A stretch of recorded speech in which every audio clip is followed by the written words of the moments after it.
দর্শক আসসালামু আলাইকুম। আমরা আছি সৌদি আরবের রিয়াদের আল মাফি শহরে। আজকে যে প্রসঙ্গ নিয়ে এই ভিডিওটা বানানো হচ্ছে, প্রসঙ্গটা হলো আমরা আছি জায়েজ কোম্পানিতে। এই জায়েজ কোম্পানি এটা মূল কোম্পানি না, এটা হলো সাব কোম্পানি। কিছু মিশরের লোক যাদেরকে মাসরি বলা হয়, তারা এই কোম্পানিটা তৈরি করেছে দর্শক।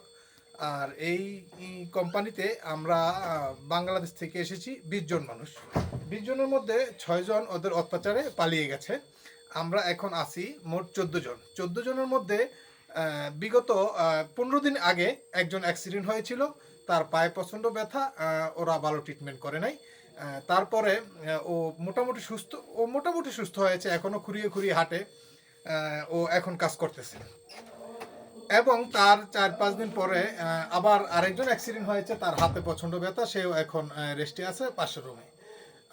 তারপর দিন আমাদের এই বাঙালির মধ্যে আমরা সবাই আরবি জানি না, একজন আরবি জানে, সে তাকে ইনচার্জ বানানো হয়েছে, সেও অ্যাক্সিডেন্ট করে, তার হাতে সমস্যা। মোটামুটি একটু ঠিক হয়েছে, ওরা কিন্তু ভালো কোনো ট্রিটমেন্ট করছে না। ওরা ওদের কাছে যদি নিয়ে যায়, ওরা আসলে আগে জিজ্ঞাসা করে গাড়ি ঠিক আছে কিনা। বাংলাদেশে কিন্তু একজন মানুষ যদি রাস্তায় অ্যাক্সিডেন্ট হয়, আগে একজন মানুষ এসে জিজ্ঞাসা করে যে মানুষটা সুস্থ আছে কিনা। আর ওরা এসে জিজ্ঞাসা করে আগে গাড়ি ঠিক আছে কিনা, মানুষের কথা জিজ্ঞাসা করে না। গত রাতে আমাদের এক ভাই, ও গুরুতরভাবে অ্যাক্সিডেন্ট হয়, ওর পায়ের ভিতরে মর্মান্তিকভাবে হাঁটুতে মারাত্মকভাবে হাঁটু ফেটে গেছে।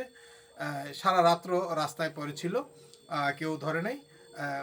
সম্ভবত রাত্রে 5টার দিকে একজন মাসরি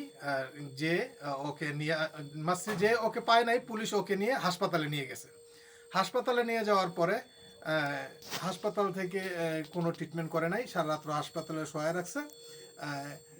হাসপাতাল কর্তৃপক্ষ নাকি এক্সো করার জন্য 750 টাকা চেয়েছিল, আর 750 টাকা দিয়ে 750 টাকা দিবে কোম্পানি, সেটা না দেওয়ার জন্য এক্সরেটা করে নাই। আমরা এখন সেই অ্যাক্সিডেন্ট করেছে সেই ভাইয়ের সাথে একটু কথা বলবো। দর্শক আসসালামু আলাইকুম ভাই, আপনার নাম কি? ওয়ালাইকুম আসসালাম, মোহাম্মদ শাকিল মোল্লা। শাকিল মোল্লা। শাকিল ভাই, আপনি তো জায়েজ কোম্পানিতে কত মাস হলো? এই আসছি টোটাল এই 4 মাস চলে। 4 মাসের মধ্যে আপনি কাজে নেমেছেন কয় মাস ধরে? এই 1 মাস চলে। 1 মাস ধরে কাজে নেমে আপনি আমরা সবাই দেখতে পাচ্ছি আপনি অ্যাক্সিডেন্ট করেছেন। আপনি কালকে কটা বাজে অ্যাক্সিডেন্ট করেছেন? আমি কালকে অ্যাক্সিডেন্ট করছিলাম রাত 2:30টার সময়। রাত্রে 2:30টার সময় যখন আপনি অ্যাক্সিডেন্ট করলেন, তারপরে আমাদের কোম্পানির লোক আপনার কাছে কয়টা বাজে পৌঁছিয়েছিল? পৌঁছেছিল সকাল 5:30-6টা নাগাদ। আপনি যখন অ্যাক্সিডেন্ট হয়েছিলেন, অ্যাক্সিডেন্ট হওয়া থেকে সকাল 5টা পর্যন্ত আপনি কোথায় ছিলেন? আমি রাস্তায় পড়েছিলাম ভাই। আপনাকে কি কেউ ধরে নাই? না না না। তাহলে আপনি তো হাসপাতাল গিয়েছিলেন, আপনাকে হাসপাতাল কে নিয়ে গিয়েছিল? অনেক চিৎকার করার পরে যার গাড়ির সঙ্গে আমি অ্যাক্সিডেন্ট করছিলাম, যে আমাকে করছিল, ওকে অনেক রিকোয়েস্ট করার পরে ও অ্যাম্বুলেন্স ফোন দিয়ে আমাকে হাসপাতালে পাঠিয়ে দিয়েছে। এখন আপনার পায়ের কি অবস্থা, আমরা আপনার পাওটা একটু দেখাবো। দর্শক আপনি দেখতে পাচ্ছেন যে এটা হলো ওনার যেটা সুস্থ পাও, নরমাল পা। আর এটা হলো যে পায়ে অ্যাক্সিডেন্ট করেছে। আপনারা দেখতেই পাচ্ছেন যে এই পায়ের অবস্থাটা কি।